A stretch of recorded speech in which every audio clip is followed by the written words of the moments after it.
Olá pessoal, e aí, tudo bem com vocês? Hoje nós vamos começar uma série de 3 vídeos para falar sobre as férias que eu passei no País Basco.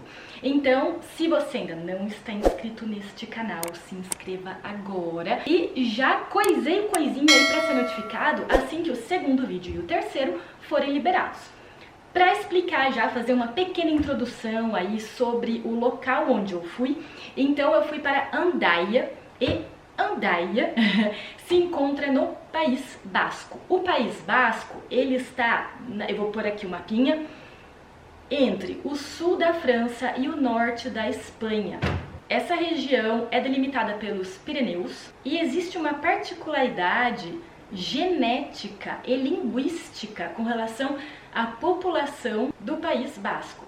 Até hoje não há uma explicação para esse fato. Então, os cientistas já viram que essa população tem certas características genéticas muito específicas e, por exemplo, mesmo o tipo sanguíneo que eles têm é diferente do tipo sanguíneo mais comum na Europa como um todo, e a língua que eles falam é uma língua que não tem relação nenhuma com as línguas europeias. Nenhuma. Não tem uma raiz comum, não tem características comuns, o som, regras gramaticais, nada. Então, não se sabe muito bem por quê, nem como, mas existem certas teorias de que por conta, desta população ser um pouco isolada geograficamente, tendo em vista aí os Pirineus, essa questão de ser uma população nessa região mais montanhosa e que então talvez tenha sido isso, então por conta dessa geografia e da região, a população ficou mais isolada geograficamente e a partir daí desenvolveu o seu idioma sem ligação ou raízes similares a nenhuma outra língua da Europa. E também com relação a essa parte aí mais genética, inclusive do tipo sanguíneo, ser diferente do resto da Europa. São teorias. Espera a vinheta e vamos lá.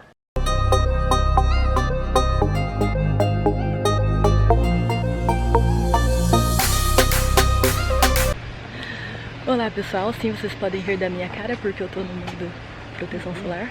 Estamos aqui então nesse parque de Abadia. Tudo que eu falar besteira eu vou corrigir embaixo aí, porque como é meio palavras estranhas eu vou ter que corrigir. E então nós chegamos aqui ontem, como a viagem foi feita durante a noite, a gente dirigiu 1.100 quilômetros em 12 horas, então impossível de falar com vocês ontem, porque a gente chegou 9 e pouco da manhã, ia ter os quartos só às 4 da tarde, então a gente ficou andando pela cidade, foi na praia, tipo farofeiro, se trocando assim nos cantos e tal, porque tava um calor dos infernos. E enfim, então a gente tava acabada à noite e é uma colônia de férias. Então depois eu vou ter que fazer uma pequena explicação aqui pra vocês. Vou mostrando o fundo aí, vão vendo aí que é bonito.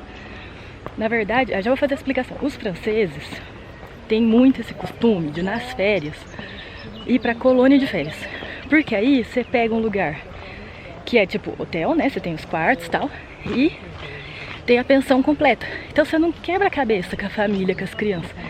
Você vai pro seu lugar, você já paga café da manhã, almoço, jantar no pacote, e as crianças você esquece, porque tem monitor, ou seja, que é melhor que isso, Então a galera curte muito essas colônias e tem muita colônia de férias em vários pontos interessantes da França. Então fica a dica aí pra galera, se tem família com criança que pensa, nossa, como é que eu vou fazer, pra ir pra tal lugar, pega uma colônia de férias, não quebra a cabeça.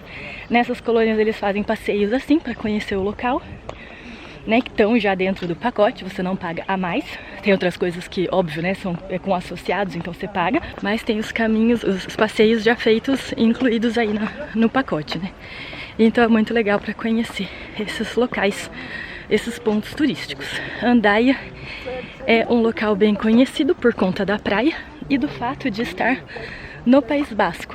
Esse aqui é o mapa do parque de Abadia, do Domaine de Abadia. Tá vendo? Tem um lugarzinho ali falando Vous êtes ici.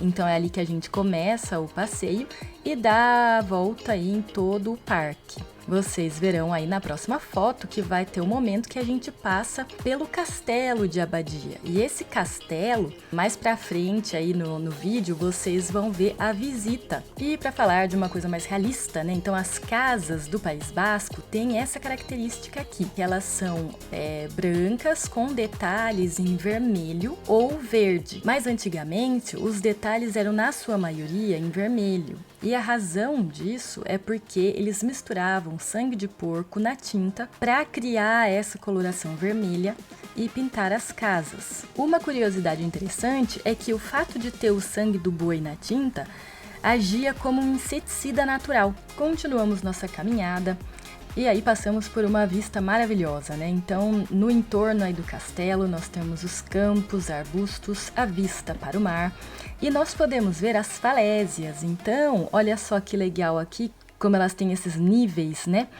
E o que é interessante, que a guia foi nos explicando, é que nessas falésias a gente vai encontrar bastante xisto e um tipo de crustáceo aí dessa região que se chama puspié. E aqui nós vamos ver essas duas formações aí, ó, dá pra ver segundo, olha só como eles são parecidos, vamos colocar assim, parecidos, e aí eles chamam na região de deux jumeaux, que significa então os gêmeos, né, como se fossem pedras gêmeas. Outra formação geológica da região é o que a gente pode ver aqui nessas fotos, ó. A gente vai ver a montanha lá no fundo, então fazendo parte dos Pirineus, nós vamos ver 3 picos. Esses 3 picos são conhecidos como Trois Couronnes, em francês 3 coroas. Voltando para a colônia de férias, nós pudemos ver esse acontecimento climático que se chama brouillarta, que é um vento, então a ideia é conseguir ver aí nessa foto, dá pra ver ali que tudo meio embaçado, meio, né, parece que tá nublado, na verdade não é nublado, é areia. Então com esse vento que sopra do nordeste para o oeste da França, de maio a outubro, esse vento frio e úmido vem forte, faz levantar toda a areia ali da praia e é por isso que tá esse efeito aí. Então não é a minha câmera, não é nuvem, na verdade é a areia que levantou. E com isso a temperatura cai. Então, na verdade, é um vento que é esperado, é um vento muito bem quisto, né, para as pessoas da região, porque eu falei para vocês, né, esses últimos dias tinha tido temperaturas de até 42 graus. Então, quando esse vento vem, como ele é frio e úmido, baixa a temperatura da região. Oui, ils disent que ça va jusqu'à 72. Ah ouais? Ça voyait pas. Ça va nous permettre d'avoir des températures plus sympathiques. C'est très bien. Ça souffle plus là-bas. On aura plus Olá a todos, muito bem, mais um dia, mais uma visita. Hoje é quarta-feira, dia 20 de julho. E nós viemos fazer um tour pela cidade que chama Saint-Jean-de-Luz. Que eu não sei porque eles misturaram as duas línguas, mas Saint-Jean em francês e de-Luz em espanhol. E vocês podem ver aqui atrás o porto. Alors, nous sommes à Saint-Jean-de-Luz.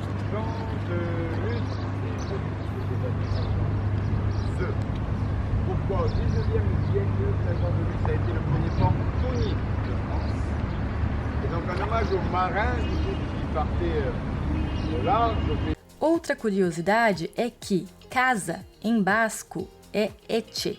E na maioria dos nomes bascos, vocês vão ver que nós temos etxe na composição. E geralmente é porque o nome da família significa que é a pessoa, né, o fulano, da casa tal. Então, da etxe berere, da etxe baria. Entenderam? E agora vamos ver aqui, ó, passando essa escadinha. Vamos subir essa escadinha e ver a visão que nos espera. Bom, então para explicar para vocês, aqui, ó, o mar chegando na cidade. Olha só as casas dos armateurs. Então eram os proprietários dos barcos, né? As grandes casas, eram os mais ricos. E olha como eles tinham acesso direto aqui à praia. Bonito, hein?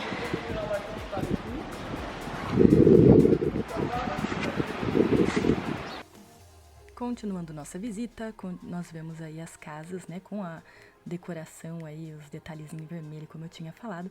E é muito interessante ver essa arquitetura, né, que mistura passado e presente, né? Aqui detalhes em verde.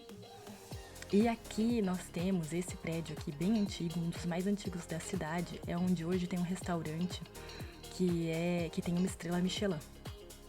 Obviamente não comemos lá, né? Vejam aqui as bandeirinhas, né? Então toda essa decoração aqui, né, bem típica da região, ó, as casas, estão vendo, a arquitetura é bem interessante, né? Bom, São João de Luz é cheia de história, então só para falar um pouquinho para vocês, eu vou pôr umas fotos depois. Aquela casa ali, grandona, na esquina, foi onde a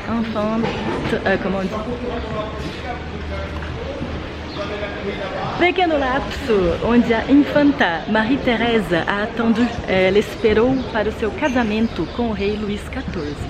E a gente vai ver aqui a casa do Luís XIV, esse é o gazebo, tá? Eu vou descer a escada aqui, se eu não cair, vocês vão ver atrás de mim, ó, o gazebo. Vou mostrar aqui pra vocês e vou mostrar a casa, então, do Luís XIV. Ali ficava a infanta, gazebo e aqui casinha simples do Luís XIV, que era o rei, né? Tinha que ser um pouquinho legal. Tá vendo aqui? Ó, tem até a cara dele ali, se a gente der um zoom. Espero que vocês estejam me escutando. Ó lá, desenho dele. Então aqui eu com o meu amigo Luís XIV. E aí a gente vai dar uma volta aqui na casa dele, tá vendo? Ali foi onde eu fiz a foto. Aí a gente vira a esquina, tem o lado aqui da casa. E a frente ali com as janelas, olha que legal, fica bonito assim, né? Com as janelas aí nesse formato. Bom, continuando aqui, então a Maison do Luís XIV tá aqui atrás de mim. Mostro pra vocês aqui essa casa com pimentas na frente, que vai ter a foto depois pra ver melhor, que é a Maison Adam, que fez a sobremesa do casamento. E pegando esta rua aqui, nós vamos chegar na igreja onde ele se casou. Tô gritando porque eu não sei se vocês me escutam. Ai, casa bonita. Nossa, que bagunça. Tem carro, tem gente que anda, tem tudo, gente. Vamos indo. E tudo chama Luís XIV aqui, ó. Farmácia Luís XIV.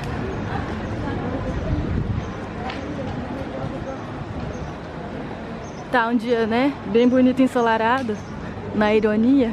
Tá com chuva aqui hoje, que eles falaram que chove raramente e riram, então choveu. E aqui chegamos na igreja. Então esta é a igreja de São João Batista. Vocês vão ver aqui o interior dessa igreja, muito bonito e com estilo um pouco barroco. Aqui a gente vê, né, essa lateral aí, olha como os detalhes são feitos em madeira.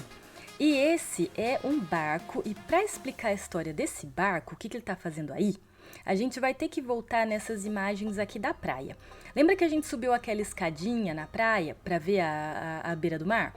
Então, a gente vê lá ao longe, né, esses diques. Vocês vão ver nas fotos.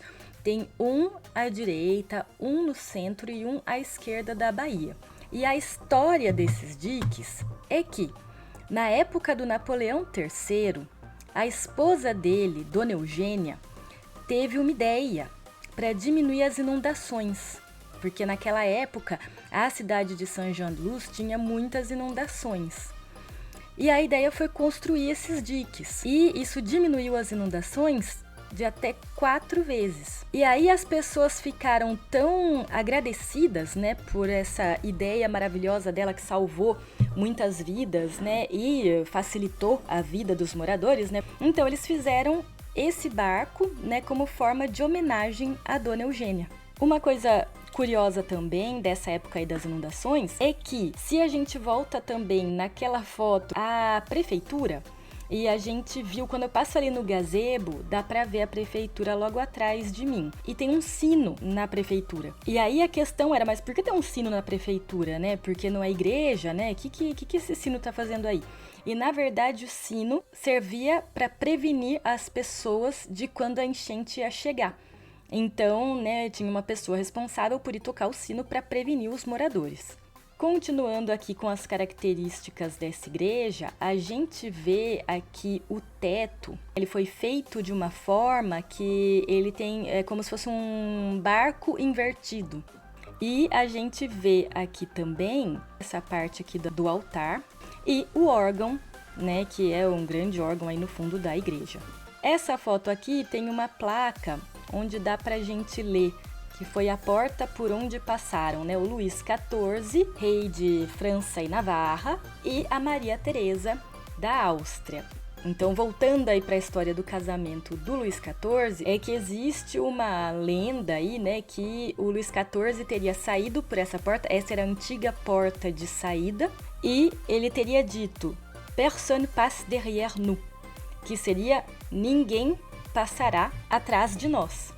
Né? Então, eles saíram por essa porta e mais ninguém passaria. E então, fecharam essa porta, né? Não sei se dá pra ver bem nessa foto o desenho aí, né? Como eles fecharam, como é diferente, né? Dá pra ver que era uma porta que foi fechada, né? No muro. E aí, o que o nosso guia explicou é que eles fecharam essa porta, mas na verdade não é porque, ele passou, disse isso, então vamos fechar a porta porque o rei disse isso. É porque, na verdade, a igreja ainda estava em construção.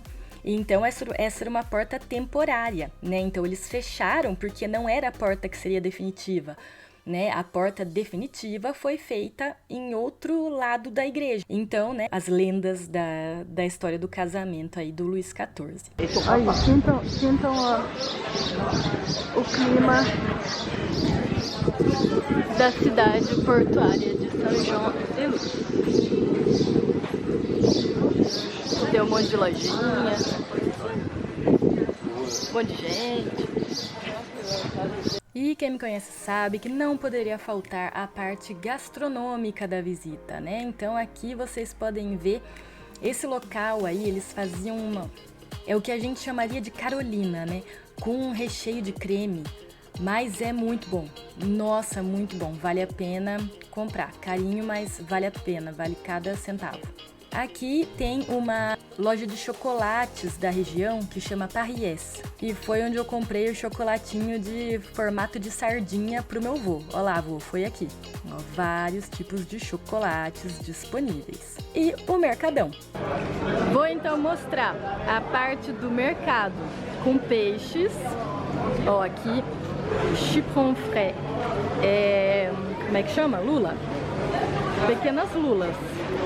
Não é o ex-presidente, hein, gente? Piada muito ruim. Então, vamos ver aqui. Tem de tudo por aqui. La Lotte. Ó, tem de tudo. Até a raia, ó.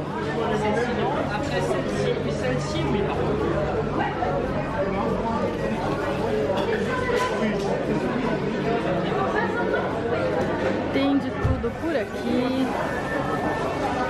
Olha só, esse é linguado. Sol. Vou mostrar a parte de peixe, né, da peixaria, porque aqui é porto, né, então é o que é mais interessante. Vou mostrar pra vocês as carnes, né, porque seria meio nada a ver. Olha aqui um crabe jean. Esse é um caranguejo enorme. Aqui de novo a asa da arraia. Gente, olha, aberto aqui, ó. Então temos de tudo. Olha aqui uma baita lagosta. Un cornet.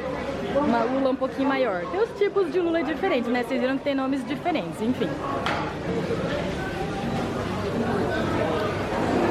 E a outra parte do marché, então o mercado, aqui a parte já frutas e tudo, que não é muito grande, mas é bem antigo. Eu vi um lugar ali marcado 1938. Esse aqui é para quem conhece. Quem já comeu esse jambon, esse presunto pata negra, ele é muito bom. Então esse era para os amadores do presunto pata negra. Aqui a gente vê uma loja de café com vários tipos, e inclusive este do Brasil.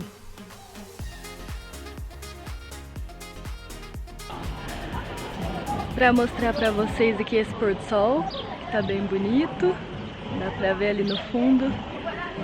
Então, hoje, quarta-feira, acabando o dia, depois vou colocar aí mais umas informações para vocês, mas queria mostrar esse pôr do sol aqui bem bonito. Então, toda aquela chuva que tava hoje de manhã lá, que eu mostrei para vocês na cidade lá de Saint-Jean-de-Luz, acabou. Então agora já tá sol de novo. Tá mais fresco do que antes, não tá mais fazendo 40 e poucos graus. Eu vou mostrar um pouco aqui o local, vamos dar uma volta. Então tem, né, cada prédio desses tem os apartamentos, acho que são 6 por predinho.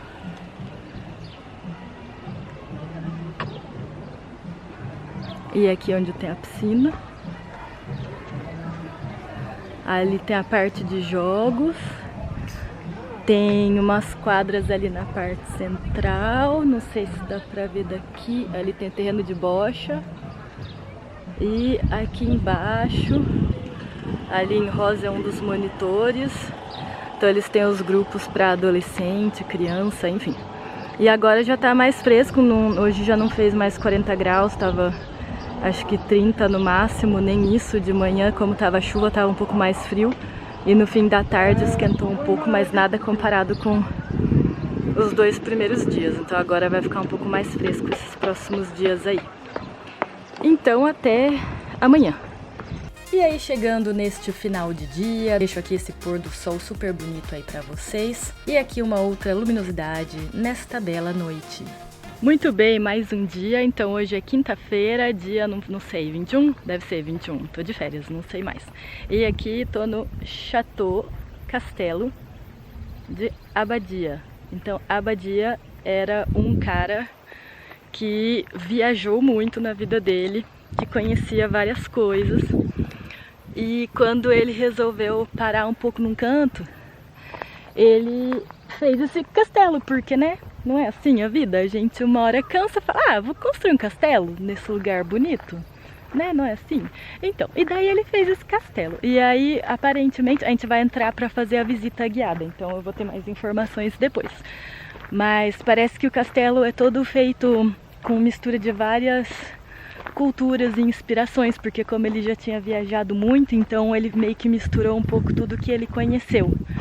Então, enfim, aí tem o jardim ao redor, e daí eu acho que eu vou ter mais informações pra vocês a hora que a visita, né, depois que eu fizer a visita. Eu vou ver se eu vou poder filmar lá dentro. E olha, então o castelo tá bem aqui, do ladinho aí da praia. Dá pra ver lá os barquinhos lá no fundo. Vamos aproximar. Olha lá, dá pra ver as velas brancas. Toda a baía. Então, aqui a vista do jardim do Castelo de Abadia. Vamos dar então aqui nossa volta. Aqui é a primeira vista do castelo. E aí eu fui fazendo contorno aí dele, que depois eu vou fazer também em vídeo, mas queria mostrar aí a vista que a gente tem do mar e os vários ângulos do castelo. Aqui é meu momento Indiana Jones, tentando domar este crocodilo. Bom, vamos dar uma volta aqui no castelo, porque eu quero mostrar os detalhes que são um pouco diferentes. Lá, por exemplo, a entrada, ó, tem umas palmeiras imperiais aqui. E olha só, vou dar um zoom para vocês verem. As gárgulas são animais. Tem uma serpente ali, ó, vocês estão vendo? E uns caramujos, então isso é um pouco estranho. Olha lá, um outro caramujo. São umas coisas um pouco atípicas. E acho que faz parte aí dessa ideia dele de misturar as influências, né, culturais que ele teve durante a vida dele de viagens.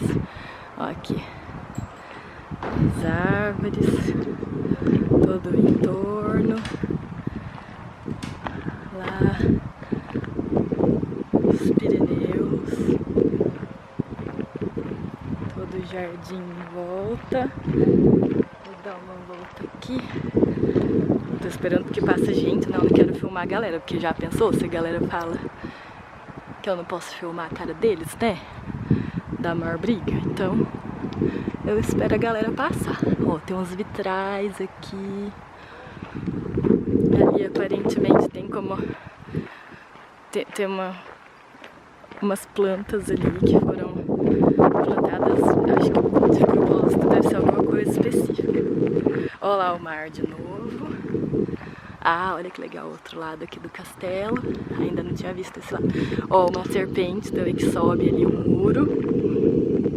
Dá pra ver, tá vendo? Então tem umas coisas bem diferentes, que né, realmente isso eu nunca vi nos castelos tradicionais aqui da Europa, né? Tem... Isso eu nunca tinha visto. Então tem esses detalhes um pouco diferentes aí, ó. As gárgulas ali diferentes também. Tá vendo? Tem uma ave. E do outro lado eu vi umas gárgulas diferentes também. Vamos dar a volta e eu mostro pra vocês. Mas então deixa eu tirar o zoom e já mostrar aqui o mar. Ó que bonito. Então realmente é um jardim bem bonito, o entorno é bem bonito. Aqui tem esse é legal, um elefante. Ó a cabeça de elefante ali, dá pra ver? Vou mostrar, fazer um zoom. Aqui tem, sei lá, é um gato, o que é isso? Não sei. E ali tem uma cabeça de elefante. Ali tem mais caramujo. E ali em cima tem uma outra forma, eu vou ter que virar pra ver. Pra poder mostrar pra vocês. Tem como se fosse, eu não sei se é um macaco. Ali que tá olhando com uma luneta, olhando pro céu, né? São elementos aí de astronomia, né? Lá também um outro macaquinho pensativo. Então tem esses elementos aí diferentes. Demos a volta. Muito bem, então daí a hora que a gente entrar para fazer a visita, eu vou explicando mais para vocês. Ó, aqui tem uma concha. Ali uma concha. Isso. Então, até mais, com mais informações. Começando a visita, aqui nós temos a entrada e aí vocês podem ver que tem vários desenhos e mesmo as iniciais do casal. Vocês vão ver aqui, ó, tá vendo na lamparina? Tem um A e um V, como Antoine e Virginie. Falando um pouco sobre ele, Antoine d'Abbadie nasceu em 1810 de uma mãe irlandesa e de um pai basco.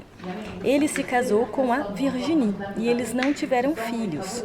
Por isso, ao final da vida, ele doou o castelo à Academia de Ciências. Esse castelo é conhecido também como observatório. Vocês verão aqui, né, nessa parte dos muros, estão vendo esses desenhos todos aqui? Esses desenhos são inspirados na Etiópia. O Antoine passou 11 anos na Etiópia e acabou criando um grande afeto por esse país. Então, muita coisa da decoração do castelo é baseada, né, na cultura da Etiópia. O estilo deco, né, desse castelo é baseado aí no estilo do século XIX, um pouco romântico, bem sombrio, né, mas é muito eclético, né? Então vocês vão ver certas influências de vários tipos diferentes aí de decoração e arquitetura. No lado do trabalho, então uma das asas, né, do chateau. Então o lado norte, sul, leste, oeste. Então aqui o lado norte é trabalho. Uma biblioteca e vários instrumentos de estudo, especialmente da astrologia. Né? Lembrando que o castelo é um observatório também. Além de ter conhecimentos em astronomia, ele também era um conhecido etnólogo, cartógrafo, sismólogo, linguista e geógrafo. Sobre os detalhes aí da parte astronômica, né, a parte de observatório aí do castelo. Esse grande telescópio aí, ele segue um meridiano. Então, vocês estão vendo, ele está nessa posição aí, nesse ângulo, e ele pode virar, fazer uns 180 graus aí, né? Então, a posição de observação é essa, a pessoa vai se sentar, depois tem uma foto, né, onde a gente vê melhor para entender aí como que a gente olhava por esse telescópio, e ainda se utiliza esse telescópio até hoje, tá? Então a pessoa fica sentada nesse banquinho e ele pode ser então virado aí, né, numa linha que segue um meridiano no sentido norte-sul. Então o teto, logo acima de onde se localiza e de onde ele é instalado o telescópio, ele se abre. Neste castelo, eles conseguiram fazer o registro entre 1879 a 1975 de 50 mil estrelas. Uma coisa interessante é que tem um tubo no meio da sala que, se vocês não perceberam, volta ali no vídeo para ver, tem um tubo, tem um entorno ali feito de, né, um material de proteção, mas tem esse tubo bem no meio da sala que é bem interessante. A gente perguntou para a guia o que era aquele tubo e, na verdade, é como se fosse, eu fiz uma comparação aí com um termômetro, ele mede a inclinação e os movimentos do castelo com mercúrio. Então, por isso que eu falei que como um termômetro, tem mercúrio líquido dentro desse tubo. E como, né, na região, sabe-se que tem certos movimentos aí de placas tectônicas, né, como a gente está na região dos Pirineus. Então, existem certos movimentos de terra, né, tem tremores de terra. E o castelo pode se inclinar. Então, essa inclinação, esses movimentos podem ser medidos pela diferença aí de altura do mercúrio dentro desse tubo. O cara era muito louco, né? Ele tinha umas ideias muito loucas aí nesse castelo dele.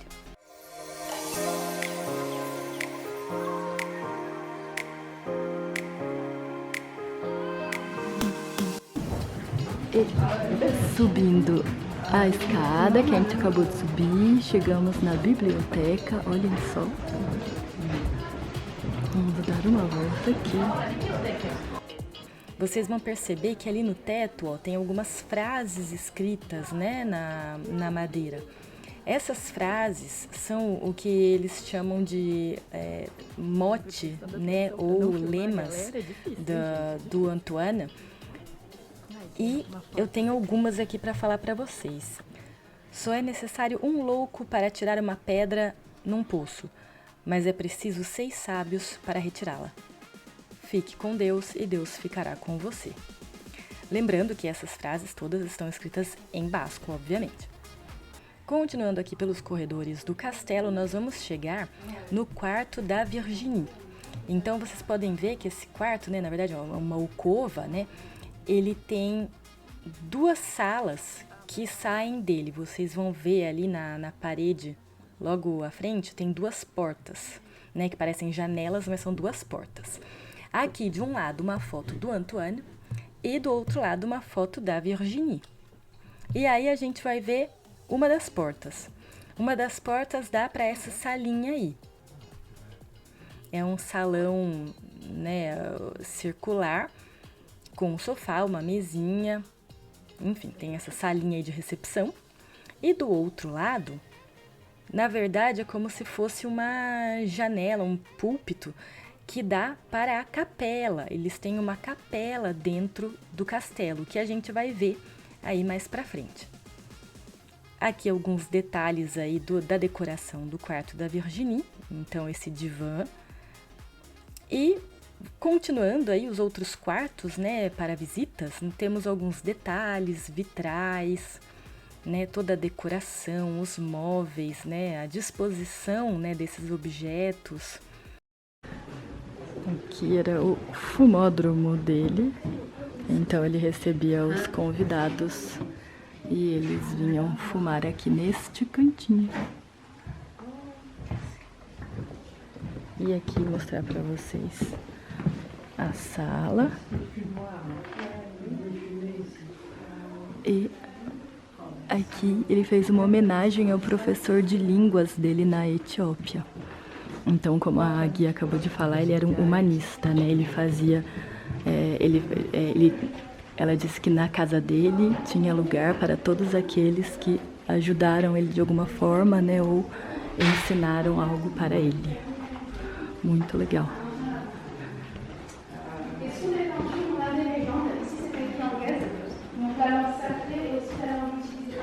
Aqui, entre uma sala e outra, nós encontramos esta escada maravilhosa, né? Que foi toda restaurada, né? E olha, ela sobe ali, né? Essa é a torre, né? Uma das torres do castelo. E a gente vê lá em cima, né? Olha que bonito ali o desenho, né? Então essa escada é realmente muito bonita. Eu fiz a foto, né? De baixo para cima.